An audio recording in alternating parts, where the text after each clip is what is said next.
What's up, guys? It's your girl Haley Pro, aka the SoundChick here. For today's interview, I speak with Jason and Riley from the band Coldson. If you like new metal music and are looking for a new band, definitely keep on listening because this band is the one you should check out ASAP. During this interview, you can learn all about the band's music, their dedication and motivation, and just what it takes for them to put out the music that they do. So if you're looking for some new tunes and a great new band to get into, definitely check out Coldson and this interview. I'm Jason, the vocalist for Coldson. And I'm Riley, the instrumentalist for Coldson. And we're on the SoundChick. So to start off this interview, I'm going to touch on something pretty, emotional for musicians. Over the past couple of weeks, we've lost a lot of great musicians, two of which being, Eddie Van Halen and then Jack Sherman. How are these deaths, impacting you guys, if any? I know for musicians, Eddie Van Halen especially was pretty inspirational. So, let's take the time to discuss how you guys are doing with, coping with it all. Yeah, definitely. For me, it's really weird, especially the death of Eddie Van Halen, because Van Halen's just kind of been one of those, artists who's just been around forever. We all know their classic songs and everything, and I grew up listening to a lot of those old Van Halen classics, and, their cover of You Really Got Me is like one of my first songs I learned on drums, and it's really special to me. So to have Eddie gone is just really weird to live in a world without him. And, a lot of my favorite artists cite Eddie Van Halen as one of their biggest influences. So especially like not having him, without him, most of my favorite bands probably wouldn't exist. So that one's really, really weird, Right. Absolutely. It's crazy. It's so sad, but at the same time, it's like, we grew up listening to a lot of great musicians and, respecting their talents. And just like you said, a lot of the bands that we listened to started because they were inspired by these members. So it is wild and heartbreaking for sure, but they're gonna live on through their music. Yeah. Absolutely. So let's talk about your guys' music for a second. I know that you guys have out on streaming services 2 tracks titled My Life and Letting Go. What can listeners and fans expect from these 2 tracks? Well, I think they're both really cool and different in their own ways. My Life was written actually instrumentally, mostly by Jason. He wrote everything except for we worked together on the breakdown at the end. And then Letting Go was written entirely instrumentally by me. So it's kind of, you kind of hear our different influences in both of the tracks for sure. And I think Letting Go is a little bit more of a darker, more aggressive tone to it. And My Life isn't. It's not, sunshine and rainbows, but it's got a little bit of more of like an energetic kind of, jump the fuck up kind of sound to it.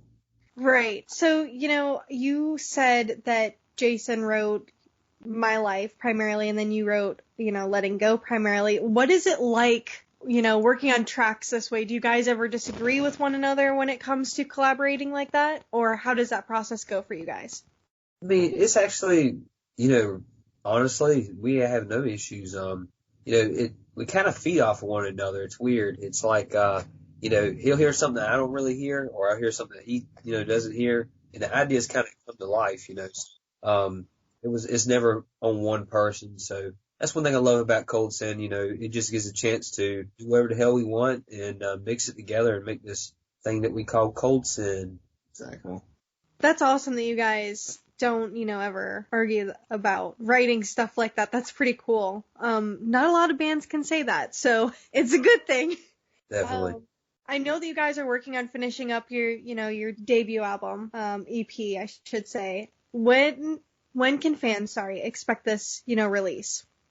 Well, it's coming this year. It's most definitely coming this year. It's going to be a surprise, to be quite honest. We're actually tracking and finishing the EP as we speak. This weekend we're trying to wrap up a lot of stuff for the EP, and we got some good stuff, coming, your way. I want to say December. That's all we're going to say. December. Stay tuned. That's exciting. I like that you guys are, having it be kind of a surprise thing. That's going to be super cool for fans. What is something, that you could say about this, upcoming EP that fans should get excited about? Me personally, I think it's not going to sound like anything else they've heard before. I think what I'm most proud of with Cold Sin is me and Jason have like put all our creative energy together, and I think we've created something really unique that's going to stand out amongst the rest of the music and be something special that people can listen to over and over again and always be finding something new in there. It's very personal too. Honestly, I don't normally open up my life to many people or, out to the public until I got really in this band. I feel like as being a vocalist, I figure, I would rather want someone to listen to something that's real and honest, something they can relate to than give them something that's, just for sound or for publicity or for money or whatever. This is just, I feel like this entire EP here is just full of emotion, power, groove, heaviness. It's got a little bit of everything for everyone, for many genres, anything from the old school stuff from the 90s to our current state now. I mean, this EP, I feel like it's going to change the game for the genre that we do play in. And I think this is going to be a big chapter change for Cold Sin. That's awesome. I'm excited to hear it for sure. Especially, knowing that it's going to be very personal now, that's already like a different ballpark. I personally prefer music that's going to hit me on a different emotional level. I could jam out to music all day long, but the music that's going to be most impactful to me is, listening to something that's very real, cathartic, and emotional coming from, the musicians themselves. So that's awesome. I'm super excited to hear it. Let's, go back to the band's basics for a second. How would you guys describe your band? What is something that you always tell people? Definitely original. Everything that we put into the music, like I said, not only is it personal, but a lot of time is put into it. You know what I mean? This isn't something we just throw together. I mean, hours and hours of mixing, recording, just making sure that we're not half-assing anything that we're doing.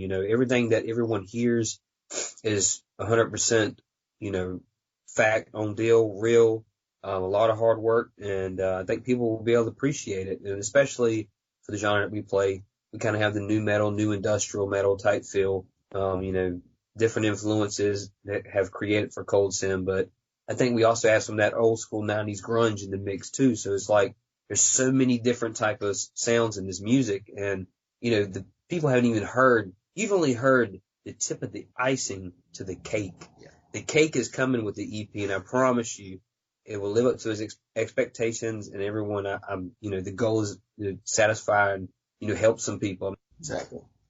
Right. That's awesome. I love that for you guys. So I know for Jason, you're in two bands. I don't know about you, Riley, but do you guys find it's difficult to, balance schedules between the various bands? Yeah, I mean, for me, it's been really easy to balance the two, especially with COVID and everything going on right now.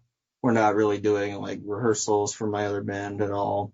And, there's no shows really going on at the moment that we're trying to play. So it's been pretty easy now. I can foresee in the future it might get a little bit more difficult to balance things, but at the moment, for me at least, it's pretty easy to do both at the same time. Yeah, it's definitely been a roller coaster for sure. I mean, I love it, honestly. Cold Sin is just like another outlet for me, all the stuff, emotional, deep stuff that I want to, release vocally. I can't really necessarily do with HeadTrip. We're more on the, just the heavy groove side and, that old school new metal feel. But with this band, it's, the sky's the limit. So there's so many different waters I can, try. And I feel like I can get more with this. But as far as the scheduling, it's chaotic. I'm not going to lie. Like yesterday, we just finished a music video for HeadTrip, for the music video that's coming out later on, this year. And then now we're recording for Cold Sin and doing this interview with you. So it's consistent, but I love it and I wouldn't change it for anything. They're equally important. Yeah, I can imagine that scheduling for sure could be pretty chaotic, but I'm glad that you guys are able to balance it and make it work. That's awesome. I love when multiple musicians are working on, all these various bands at the same time, because you get to hear very different takes from each different band. So I think that that's awesome. But let's shift gears here to talk about something pretty exciting for a band. You guys are signed with Misanthropik Records. in a previous interview I did with Jason, I got a little bit of his take on what he feels like being signed with a label. So, Riley, why don't you tell me how you feel being signed with Misanthropik? Feels pretty fucking good, you know. I've been doing music seriously for about the last 3 years, and I've been in a couple other bands aside from this one. And, this is the first band I've been in that's gotten signed to a label, so it feels like a really nice kind of milestone for me as a musician, because it's something I've wanted for a long time, and now I finally have it. And we're super thankful to Eric and everyone at Misanthropik Records, because our listeners and everything on our Facebook has gone way up since we signed with them. So they're doing an awesome job promoting us, and it feels really good to have a lot of hope for the future of this band, Absolutely. That's so exciting. Especially having it, be your first time as an artist being signed with a label. That's super exciting. So I know that with HeadTrip Trauma, I think it was Chris from Angels and Demons that pretty much discovered HeadTrip, and then he wanted to share it with the CEO, Eric. But how did Misanthropik discover Cold Sin? They were doing I think they have a weekly live stream. I forget what it's called, but they will play music from local artists and stuff. And I happened to post the YouTube release of My Life in the Facebook live chat to see if they would play it. And then they played it on there, and Eric saw it, and he hit me up and was like, "Hey, I'm interested in talking to y'all about signing." And I talked, decided we wanted to sign, and the rest is history. That's awesome. I love that it all started from like a Facebook Live. That's so awesome. I love that. Being on a label, there's a lot of things, perks and stuff like that for a band. What are your guys' hopes and aspirations for the band now that you guys are signed? Well, most definitely want to take it as far as it can go. Eventually, we would like to make this a live band. I mean, as of right now, it's just me and Riley, the writers and the creators of Cold Sin. But eventually, we will turn this to a live setting to take on the road. With COVID and everything right now, it's been kind of a challenge to do that. As far as setting up practices, everyone's got a lot of stuff going on. So, with me doing HeadTrip and trying to get that stuff finished, him doing his things with Days to Break, we've just been really busy. So we've just been focusing on this EP release. But the goal with this label is eventually to be able to tour with many other bands that are on the label as well, like Nameless Anonymous, Civil Arrest, bands like that are on the label.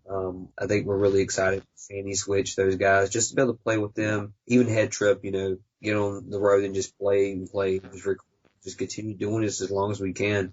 At the moment, we're just going to keep focusing on doing our best and writing the music. And eventually, when the time is right, we're going to find other members to add to the band so we can take this show on the road. Stay tuned on that.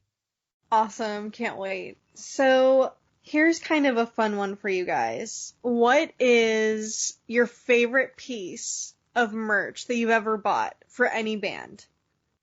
I got a good one. My favorite piece of merch that I've ever gotten I was 16 years old going to see Korn live in Charlotte at PNC Music Pavilion, and some random dude on the exit to get off the interstate was selling bootleg Korn merch. And I was super broke, but he was like, "Hey man, you want a shirt?" And it was like $15, and that was like all I had on me. And I was like, I want to have something from this, because I'm not going to pay $60 at a Korn merch tent or something. So I bought a bootleg shirt from some random dude on the side of the interstate, and I still have that shirt to this day. Nice. I think for me, as far as merch, honestly, would be my first 2 CDs I ever bought. Honestly, I was probably 12 at the time. It was Pantera's Vulgar Display of Power and Metallica's And Justice for All. I still have those CDs to this day, along with a bunch of other old 80s CDs and 90s CDs, but those two were my very first and the most prized possession are those 2 CDs. That's awesome. I remember when I bought my first CD. It was so, unreal. Like, I could hear music on the radio or, playing in any stores and anything, but having my first CD that I could, actually touch was such a very, unreal moment for me. Yeah, that's awesome. So, I have one last question for you guys, and it's kind of an interesting one, but what is a common misconception about metal music you wish would change? It's not a dick measuring contest. You don't have to upsize one another, you know, especially within your local scenes or in the metal industry completely. It's like there's enough food on the table for all of us to eat. You know, if we just deleted that, let people enjoy the type of music they like writing and listening to, I think that would save not only the genre, but would make it more welcoming. You gotta think, metal stands out from everybody. And it's mainly because of the people, the family, the metal community. We need to get back to that whole one love. And you know what? Oh, you like death metal? That's what's up. Oh, you like deathcore? That's cool. Oh, you like new metal? Oh, that's cool too. It's all right to be different. I think we got away from trying to one up everyone or trying to tell what's right and what's wrong in the metal world. And then I think it would be good. But other than that, I fucking love it. And, you know, we grow and grow more and more as a family. So long live fucking metal.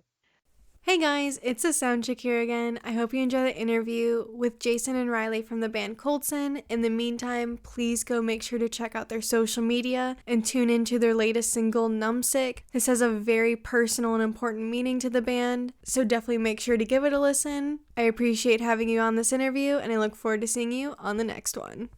If you're interested in reading up more of my interviews or music reviews that I do, follow me on my social media on Twitter or Instagram at RealSoundChick. This is a great place to see all of my updates, so definitely check it out there. In the meantime, rock on, my dudes.